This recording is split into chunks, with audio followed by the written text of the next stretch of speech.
পাঠ করছি রবীন্দ্রনাথের গল্পগুচ্ছ থেকে মানভঞ্জন।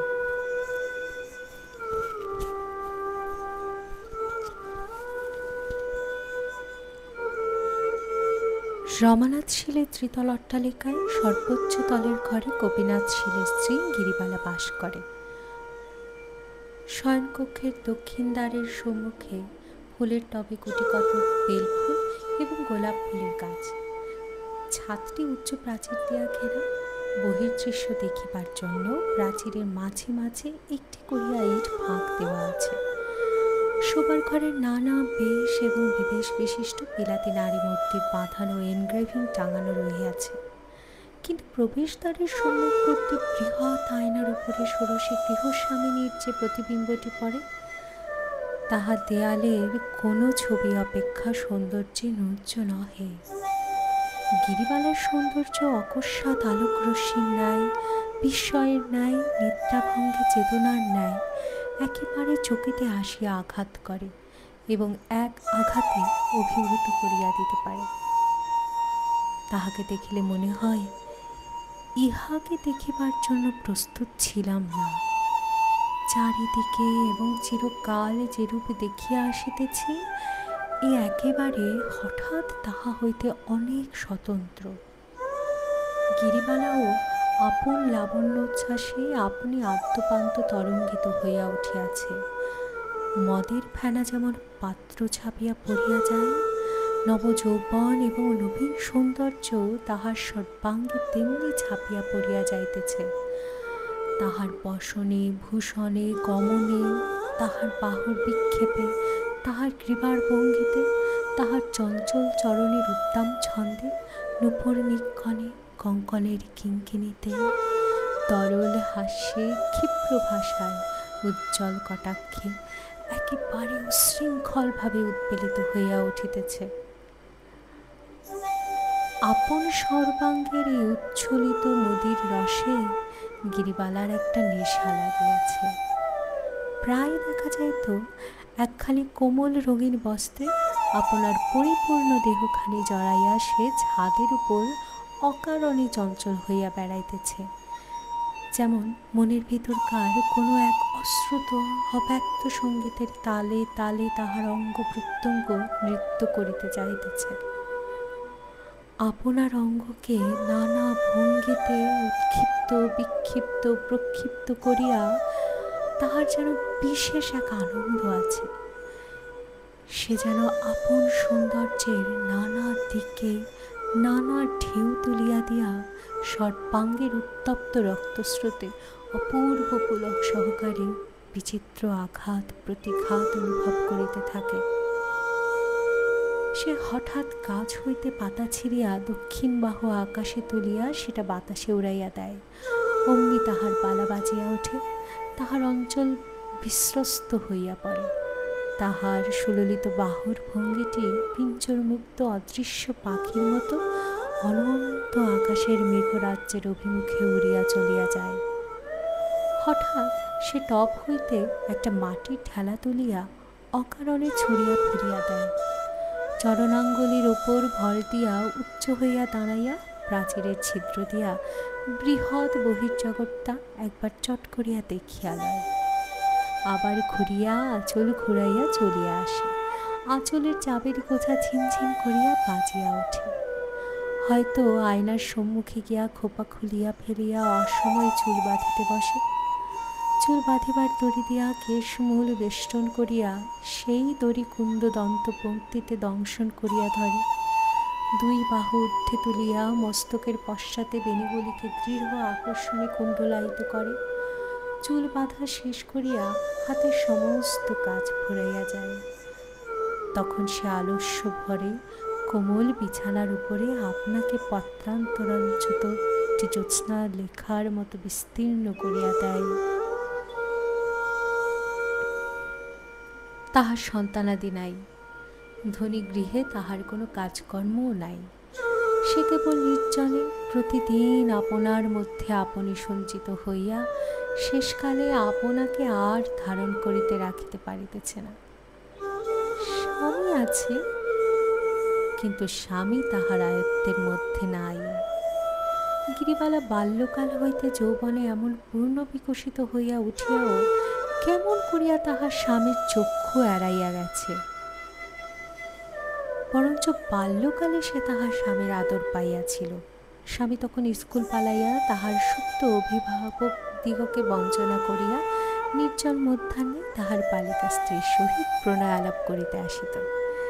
এক বাড়িতে থাকিয়াও শৌখিন চিঠির কাগজে স্ত্রীর সহিত চিঠিপত্র লেখালেখি করিত। স্কুলের বিশেষ বন্ধুদিগকে সেই সমস্ত চিঠি দেখাইয়া গর্ব অনুভব করিত। তুচ্ছ এবং কল্পিত কারণে স্ত্রীর সহিত মান অভিমানের অসদ্ভাব ছিল না। এমন সময় বাপের মৃত্যুতে গোপীনাথ স্বয়ং বাড়ির কর্তা হইয়া উঠিল। কাঁচা কাঠের তক্তায় শীঘ্র পোকা ধরে।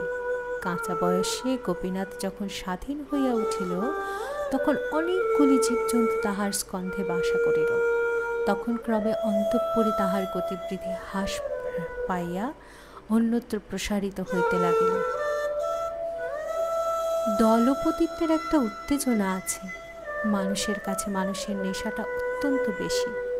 অসংখ্য মনুষ্য জীবন এবং সুবিস্তীর্ণ ইতিহাসের ওপর আপন প্রভাব বিস্তার করিবার প্রতি নেপোলিয়নের যে একটা প্রবল আকর্ষণ ছিল, একটি ছোট বৈঠকখানার ছোট কর্তাটিরও নিজের ক্ষুদ্র দলের নেশা অল্পতর পরিমাণে সেই এক জাতীয়। সামান্য ইয়ার্কি বন্ধনে আপনার চারদিকে একটা লক্ষ্মী ছাড়া ইয়ারমণ্ডলী সৃজন করিয়া তুলিলে তাহাদের উপর আধিপত্য এবং তাহাদের নিকট হইতে বাহাবা লাভ করা একটা প্রচণ্ড উত্তেজনার কারণ হইয়া দাঁড়ায়। সেজন্য অনেক লোক বিষয়, নাশ, ঋণ, কলঙ্ক সমস্তই স্বীকার করিতে প্রস্তুত হয়। গোপীনাথ তাহার ইয়ার সম্প্রদায়ের অধ্যক্ষ হইয়া ভারী মাতিয়া উঠিল। সে প্রতিদিন ইয়ার্কি নবনব কীর্তি, নবনব গৌরব লাভ করিতে লাগিল। তাহার দলের লোক বলিতে লাগিল, শ্যালকবর্গের মধ্যে ইয়ার্কিতে অদ্বিতীয় ও খ্যাতি লাভ করিল গোপীনাথ। সেই গর্বে, সেই উত্তেজনায় অন্যান্য সমস্ত সুখ দুঃখ কর্তব্যের প্রতি অন্ধ হইয়া হতভাগ্য ব্যক্তিটি রাত্রি দিন আবর্তের মতো পাক খাইয়া খাইয়া বেড়াইতে লাগিল। এদিকে জগৎজয়ী রূপ লইয়া আপন অন্তঃপুরের প্রজাহীন রাজ্যে শয়ন গৃহের শূন্য সিংহাসনে গিরিবালা অধিষ্ঠান করিতে লাগিল। সে নিজে জানিত বিধাতা তাহার হস্তে রাজদণ্ড দিয়াছেন। সে জানিত প্রাচীরের ছিদ্র দিয়া যে বৃহৎ জগৎখানি দেখা যাইতেছে, সেই জগৎটিকে সে কটাক্ষে জয় করিয়া আসিতে পারে, অথচ বিশ্ব সংসারের মধ্যে একটি মানুষকেও সে বন্দী করিতে পারে নাই। গিরিবালার একটি সুরসিকা দাসী আছে, তাহার নাম সুধো, অর্থাৎ সুধামুখী। সে গান গাহিত, নাচিত, ছড়া কাটিত, প্রভুপত্নী রূপের ব্যাখ্যা করিত এবং অরসিকের হস্তে এমন রূপ নিষ্ফল হইল বলিয়া আক্ষেপ করিত। গিরিবালার যখন তখন এই সুধোকে নহিলে চলিত না। উল্টিয়া পাল্টিয়া সে নিজের মুখের শ্রী, দেহের গঠন, বর্ণের উজ্জ্বলতা সম্বন্ধে বিস্তৃত সমালোচনা শুনিত। মাঝে মাঝে তাহার প্রতিবাদ করিত এবং পরম পুলকিত চিত্তে সুধোকে মিথ্যাবাদিনী, চাটুভাষিনী বলিয়া গঞ্জনা করিতে ছাড়িত না। শুধু তখন শত শত শপথ সহকারে নিজের মতের অকৃত্রিমতা প্রমাণ করিতে বসিত। গিরিবালার পক্ষে তাহা বিশ্বাস করা নিতান্ত কঠিন হইত না। শুধু গিরিবালাকে গান শোনাইত, দাসখতে দিলাম লিখে শ্রীচরণে। এই গানের মধ্যে গিরিবালা নিজের অলঙ্কারিত অনিন্দ সুন্দর চরণপল্লবের স্তব শুনিতে পাইত এবং একটি পদলুণ্ঠিত দাসের ছবি তাহার কল্পনায় উদিত হইত। কিন্তু হায়, দুটি শ্রীচরণ মলের শব্দে শূন্য ছাদের উপরে আপন জয়গান ঝুমকিত করিয়া বেড়ায়। তবু কোনো স্বেচ্ছা বিকৃত ভক্ত আসিয়া দাসখত লিখিয়া দিয়া যায় না।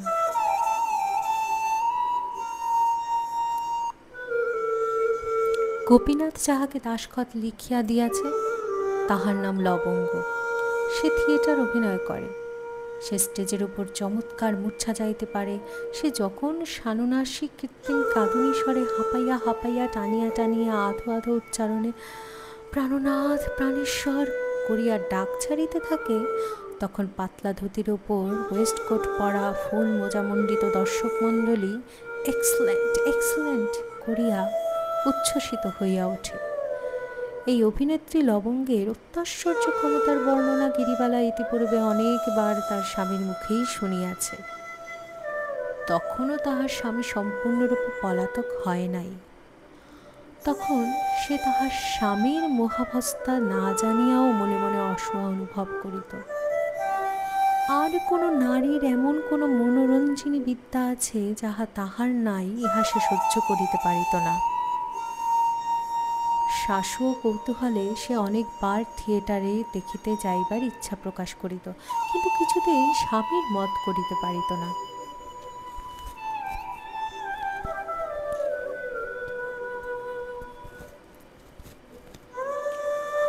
অবশেষে সে একদিন টাকা দিয়া শুধুকে থিয়েটার দেখিতে পাঠিয়ে দিল। শুধু আসিয়া নানা ভ্রুকুঞ্চিত করিয়া রাম নাম উচ্চারণপূর্বক অভিনেত্রীদিগের ললাট দেশে সার্বজনীন ব্যবস্থা করিল, এবং তাহাদের কদর্য মূর্তি ও কৃত্রিম ভঙ্গিতে যে সমস্ত পুরুষের অভিরুচি জন্মে, তাহাদের সম্বন্ধেও সেই একই রূপ বিধান স্থির করিল। শুনিয়া গিরিবালা বিশেষ আশ্বস্ত হইল। কিন্তু যখন তাহার স্বামী বন্ধন ছিন্ন করিয়া গেল, তখন তাহার মনে সংশয় উপস্থিত হইল। শুধুর কথায় অবিশ্বাস প্রকাশ করিলে শুধু গিরির গা ছুঁইয়া বারংবার কহিল, বস্ত্রখণ্ডাবৃত দগ্ধ কাষ্ঠের মতো তাহার নীরস এবং কুৎসিত চেহারা। গিরি তাহার আকর্ষণীয় শক্তির কোনো কারণ নির্ণয় করিতে পারিল না এবং নিজের অভিমানে সাংঘাতিক আঘাতপ্রাপ্ত হইয়া জ্বলিতে লাগিল। অবশেষে একদিন সন্ধেবেলায় শুধুকে লইয়া গোপনে থিয়েটার দেখিতে গেল। নিষিদ্ধ কাজের উত্তেজনা বেশি। তাহার হৃৎপিণ্ডের মধ্যে যে এক মৃদু কম্পন উপস্থিত হইয়াছিল, সেই কম্পনাবেগে এই আলোকময় লোকময় বাদ্যসঙ্গীত মুখরিত দৃশ্যপট শোভিত রঙ্গভূমি তাহার চক্ষে দ্বিগুণ অপরূপতা লাভ করিল। তাহার সেই প্রাচীর বেষ্টিত নির্জন নিরানন্দ অন্তঃপুর হইতে কোন এক সুসজ্জিত সুন্দর উৎসব লোকের প্রান্তে আসিয়া উপস্থিত হইল, সমস্ত স্বপ্ন বলিয়া বোধ হইতে লাগিল। সেদিন মানভঞ্জন অপেরা অভিনয় হইতেছে। কখন ঘণ্টা বাজিল, পাদ্য থামিয়া গেল, চঞ্চল দর্শকগণ মুহূর্তে স্থির হইয়া বসিল। রঙ্গমঞ্চের সম্মুখবর্তী আলোকমালা উজ্জ্বলতর হইয়া উঠিল। পট উঠিয়া গেল। এক দল সুসজ্জিত নটি ব্রজাঙ্গনা সাজিয়া সঙ্গীত সহযোগে নৃত্য করিতে লাগিল। দর্শকগণের করতালি ও প্রশংসাবাদী নাট্যশালা থাকিয়া থাকিয়া ধ্বনিত কম্পিত হইয়া উঠিল। তখন গিরিবালার তরুণ দেহে রক্তলহরী উন্মাদনায় আলোড়িত হইতে লাগিল। সে সঙ্গীতের তানে, আলোক ও আভরণের ছটায় এবং সম্মিলিত প্রশংসাধ্বনিতে সে ক্ষণকালের জন্য সমাজ সংসার সমস্তই বিস্তৃত হইয়া গেল। মনে করিল, এমন এক জায়গায় আসিয়াছে যেখানে বন্ধনমুক্ত সৌন্দর্যপূর্ণ স্বাধীনতার কোনো বাধামাত্র নাই। শুধু মাঝে মাঝে আসিয়া ভীতস্বরে কানে কানে বলে, বউ ঠাকরুন, এবার বাড়ি ফিরিয়া চলো, দাদাবাবু জানিতে পারিলে রক্ষা থাকিবে না। গিরিবালা সে কথায় কর্ণপাত করে না। তাহার মনে এখন আর কিছুমাত্র ভয় নাই। অভিনয় অনেক দূর অগ্রসর হইল। রাধার দুর্জয় মান হইয়াছে। সে মান সাগরে কৃষ্ণ আর কিছুতেই থই পাইতেছে না। কত অনুনয় বিনয়, সাধা সাধি, কাঁদা কাঁদি, কিছুতেই কিছু হয় না। তখন গর্ব ভরে গিরিবালার বক্ষ ফুলিতে লাগিল। কৃষ্ণের এই লাঞ্ছনায় সে যেন মনে মনে রাধা হইয়া নিজের অসীম প্রতাপ নিজে অনুভব করিতে লাগিল। কেহ তাহাকে কখনো এমন করিয়া সাধে নাই। সে অবহেলিত, অবমানিত, পরিত্যক্ত স্ত্রী। কিন্তু তবু সে এক অপূর্ব মোহে স্থির করিল যে এমন করিয়া নিষ্ঠুরভাবে কাঁদাইবার ক্ষমতা তাহারও আছে। সৌন্দর্যের যে কেমন দুর্দণ্ড প্রতাপ তাহা সে কানে শুনিয়াছে, অনুমান করিয়াছে মাত্র।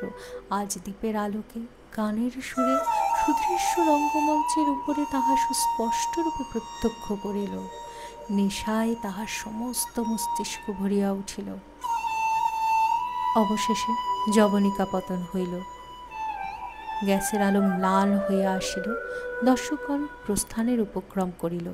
গিরিবালা মন্ত্রমুগ্ধের মতো বসিয়া রহিল। এখান হইতে উঠিয়া যে বাড়ি যাইতে হইবে এ কথা তাহার মনে ছিল না। সে ভাবিতেছিল অভিনয় বুঝি ফুরাইবে না, যবনিকা আবার উঠিবে। রাধিকার নিকট শ্রীকৃষ্ণের পরাভব জগতে ইহা ছাড়া আর কোনো বিষয় উপস্থিত নাই। শুধু কহিল, ও ঠাকুরন, করো কি, ওঠো, এখনই সমস্ত আলো নিবাইয়া দিবে।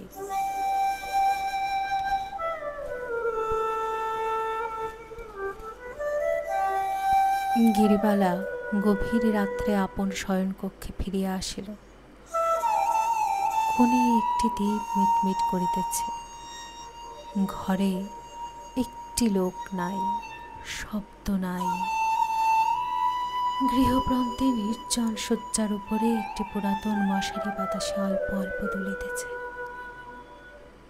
তাহার প্রতিদিনের জগৎ অত্যন্ত বিশ্রী, বিরস এবং তুচ্ছ বলিয়া ঠেকিতে লাগিল।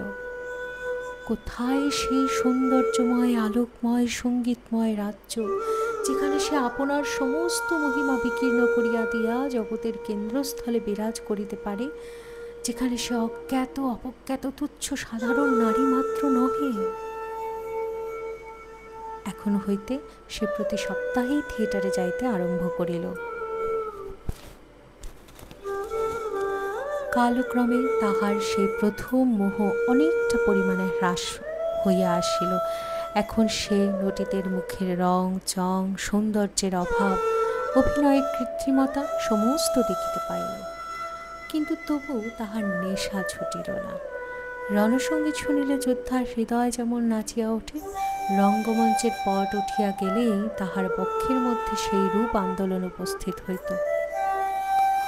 ওই যে সমস্ত সংসার হইতে স্বতন্ত্র সুদৃশ্য সমুচ্চ সুন্দর বেদিকা স্বর্ণলেখায় অঙ্কিত, চিত্রপটে সজ্জিত, কাব্য সঙ্গীতের ইন্দ্রজালে মায়ামণ্ডিত, অসংখ্য মুগ্ধ দৃষ্টির দ্বারা আক্রান্ত, নেপথ্য ভূমির গোপনতার দ্বারা অপূর্ব রহস্যপ্রাপ্ত, উজ্জ্বল আলোকমালায় সর্বসমক্ষে সুপ্রকাশিত বিশ্ববিজয়িনী সৌন্দর্য রাজ্ঞীর পক্ষে এমন মায়া সিংহাসন আর কোথায় আছে?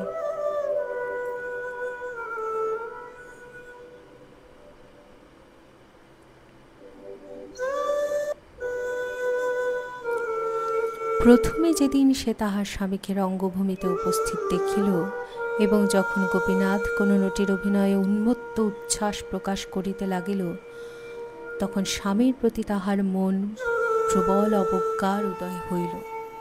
সে জর্জরিত চিত্তে মনে করিল, যদি কখনো এমন দিন আসে যে তাহার স্বামী তাহার রূপে আকৃষ্ট হইয়া দগ্ধ পক্ষ পতঙ্গের মতো তাহার পদতলে আসিয়া পড়ে এবং সে আপন চরণ নখরের প্রান্ত হইতে উপেক্ষা বিকীর্ণ করিয়া দিয়া অভিমান ভরে চলিয়া যাইতে পারে, তবেই তাহার এই ব্যর্থ রূপ, ব্যর্থ যৌবন সার্থকতা লাভ করিবে। কিন্তু সে শুভদিন আসিল কই? আজকাল গোপীনাথের দর্শন পাওয়াই দুর্লভ হইয়াছে। সে আপন প্রমত্ততার ঝড়ের মুখে ধূলির ধ্বজের মতো একটা দল পাকাইয়া ঘুরিতে ঘুরিতে কোথায় চলিয়া গিয়াছে তাহার আর ঠিকানা নাই। একদিন চৈত্র মাসের বাসন্তী পূর্ণিমায় গিরিবালা বসন্তী রঙের কাপড় পরিয়া দক্ষিণ বাতাসে অঞ্চল উড়াইয়া ছাদের উপর বসিয়াছিল। যদিও ঘরে স্বামী আসে না, তবু গিরি উল্টিয়া পাল্টিয়া প্রতিদিন বদল করিয়া নূতন নূতন গহনায় আপনাকে সুসজ্জিত করিয়া তুলিল। হীরা মুক্তার আভরণ তাহার অঙ্গ প্রত্যঙ্গে একটি উন্মাদনা সঞ্চার করিত। ঝলমল করিয়া রুনুঝুনু বাজিয়া তাহার চারিদিকে একটি হিল্লোল তুলিতে থাকিত। আজ সে হাতে বাজুবন্ধ এবং গলায় একটি চুনিও মুক্তোর কণ্ঠী পরিয়াছে এবং বাম হস্তের কনিষ্ঠ অঙ্গুলিতে একটি নীলার আংটি দিয়াছে। শুধু পায়ের কাছে বসিয়া মাঝে মাঝে তাহার নিটোল কোমল রক্তোৎপল পদ্মপল্লবে হাত বুলাইতেছিল এবং অকৃত্রিম উচ্ছ্বাসের সহিত বলিতেছিল, আহা বউ ঠাকুরুন, আমি যদি পুরুষ মানুষ হইতাম তাহা হইলে এই পা দুখানি বুকে লইয়া মরিতাম। গিরিবালা সগর্বে হাসিয়া উত্তর দিতেছিল, বোধ করি বুকে না লইয়াই মরিতে হইত, তখন কি আর এমন করিয়া পা ছড়াইয়া দিতাম? আর বকিস নে, তুই সেই গানটা গা। শুধু সেই জ্যোৎস্না প্লাবিত নির্জন ছাদের উপরে গাহিতে লাগিল, দাস ক্ষতে দিলেন লিখে শ্রীচরণে, সকলে সাক্ষী থাকুক বৃন্দাবনে। তখন রাত্রি 10টা। বাড়ির আর সকলে আহারাদির সমাধা করিয়া ঘুমাইতে গিয়াছে। এমন সময় আতর মাখিয়া উড়ানি উড়াইয়া হঠাৎ গোপীনাথ আসিয়া উপস্থিত হইল। শুধু অনেকখানি জিভ কাটিয়া 7 হাত ঘোমটা টানিয়া ঊর্ধ্বশ্বাসে পলায়ন করিল। গিরিবালা ভাবিল তাহার দিন আসিয়াছে। সে মুখ তুলিয়া চাহিল না, সে রাধিকার মতো গুরুমান ভরে অটল হইয়া বসিয়া রহিল। কিন্তু দৃশ্যপট উঠিল না, শিখিপুচ্ছরা পায়ের কাছে লুটাইল না, কেহ রাগিনীতে গাহিয়া উঠিল না, কেন পূর্ণিমা আধার কর লুকায়ে বদন শশী। সঙ্গীতহীন নিরস কণ্ঠে গোপীনাথ বলিল, একবার চাবিটা দাও দেখি।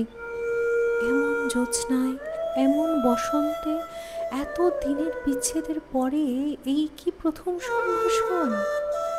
কাব্যে, নাটকে, উপন্যাসে যাহা লেখে তাহার আগাগোড়াই মিথ্যা কথা।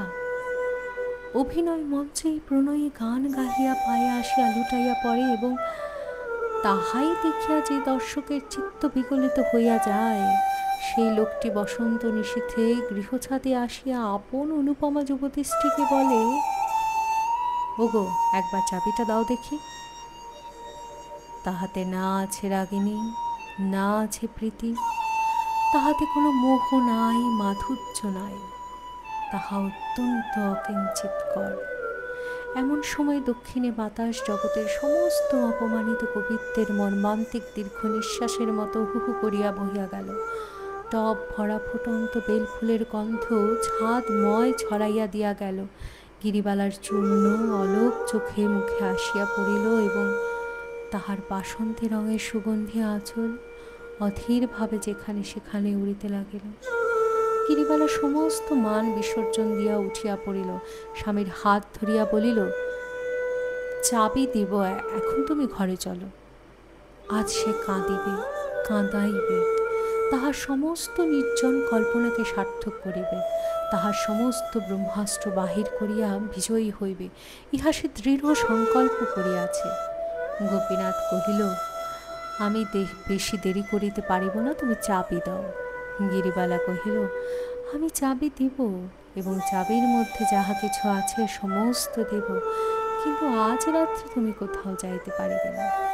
গোপীনাথ বলিল, সে হইবে না, আমার বিশেষ দরকার আছে। গিরিবালা বলিল, তবে আমি চাবি দিব না।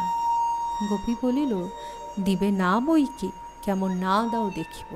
বলিয়া সে গিরিবালার আঁচল দেখিল চাবি নাই। ঘরের মধ্যে ঢুকিয়া তাহার আয়নার বাক্সের দেরাজ খুলিয়া দেখিল তাহার মধ্যে চাবি নাই। তাহার চুল বাঁধিবার বাক্স জোর করিয়া ভাঙিয়া খুলিল, তাহাতে কাজল লতা, সিঁদুরের কৌটো, চুলের দড়ি প্রভৃতি বিচিত্র উপকরণ আছে, চাবি নাই। তখন সে বিছানা ঘাঁটিয়া গদি উঠাইয়া আলমারি ভাঙিয়া নাস্তানাবুদ করিয়া তুলিল। গিরিবালা প্রস্তর মূর্তির মতো শক্ত হইয়া দরজা ধরিয়া ছাদের দিকে চাহিয়া দাঁড়াইয়া রহিল। ব্যর্থ মনোরথ গোপীনাথ রাগে গড়গড় করিতে করিতে আসিয়া বলিল, চাবি দাও বলিতেছি, নহিলে ভালো হইবে না। গিরিবালা উত্তর মাত্র দিল না। তখন গোপী তাহাকে চাপিয়া ধরিয়া তাহার হাত হইতে বাজুবন্ধ, গলা হইতে কণ্ঠী, আঙ্গুলি হইতে আংটি ছিনিয়া লইয়া তাহাকে লাথি মারিয়া চলিয়া গেল। বাড়ির কাহারও নিদ্রা ভঙ্গ হইল না। পল্লীর কেহ কিছুই জানিতে পারিল না। জ্যোৎস্না রাত্রি তেমনি নিস্তব্ধ হইয়া রহিল। সর্বত্র যেন অখণ্ড শান্তি বিরাজ করিতেছে। কিন্তু অন্তরের চিৎকার ধ্বনি যদি বাহিরে শোনা যাইত, তবে সেই চৈত্র মাসের সুখ সুপ্ত জ্যোৎস্না নিশীথে নিয়ে অকস্মাৎ তীব্রতম আর্তস্বরে দীর্ণ বিদীর্ণ হইয়া যাইত। এমন সম্পূর্ণ নিঃশব্দে এমন হৃদয় বিদারণ ব্যাপার ঘটিয়া থাকে। অথচ সে রাত্রিও কাটিয়া গেল। এমন পরাভব, এত অপমান গিরিবালা সুধোর কাছেও কহিতে পারিল না। মনে করিল আত্মহত্যা করিয়া এই অতুল রূপ যৌবন নিজের হাতে খণ্ড খণ্ড করিয়া ভাঙিয়া ফেলিয়া সে আপন অনাদরের প্রতিশোধ লইবে। কিন্তু তখনই মনে পড়িল, তাহাতে কাহারও কিছু আসিবে যাইবে না। পৃথিবীর যে কতখানি ক্ষতি হইবে তাহা কেহ অনুভবও করিবে না। জীবনেও কোনো সুখ নাই, মৃত্যুতেও কোনো সান্ত্বনা নাই। গিরিবালা বলিল, আমি বাপের বাড়ি চলিলাম। তাহার বাপের বাড়ি কলিকাতা হইতে দূরে। সকলেই নিষেধ করিল, কিন্তু বাড়ির কর্ত্রী নিষেধও শুনিল না, কাহাকে সঙ্গেও লইল না। এদিকে গোপীনাথও সদল বলে নৌকা বিহারে কতদিনের জন্য কোথায় চলিয়া গিয়াছে কেহ জানে না।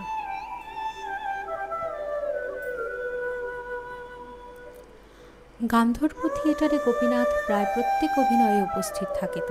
সেখানে মনোরমা নাটকে লবঙ্গ মনোরমা সাজিত এবং গোপীনাথ সদল বলে সম্মুখে সারে বসিয়া তাহাকে উচ্চস্বরে বাহবা দিত এবং স্টেজের উপর তোড়া ছুড়িয়া ফেলিত। মাঝে মাঝে এক একদিন গোলমাল করিয়া দর্শকের অত্যন্ত বিরক্ত ভাজন হইত। তথাপি রঙ্গভূমির অধ্যক্ষগণ তাহাকে কখনো নিষেধ করিতে সাহস করে নাই। অবশেষে একদিন গোপীনাথ কিঞ্চিত মত্তাবস্থায় গ্রিনরুমের মধ্যে প্রবেশ করিয়া ভারী গোল বাঁধাইয়া দিল। কি এক সামান্য কাল্পনিক কারণে সে আপনাকে অপমানিত জ্ঞান করিয়া কোনো নটিকে গুরুতর প্রহার করিল।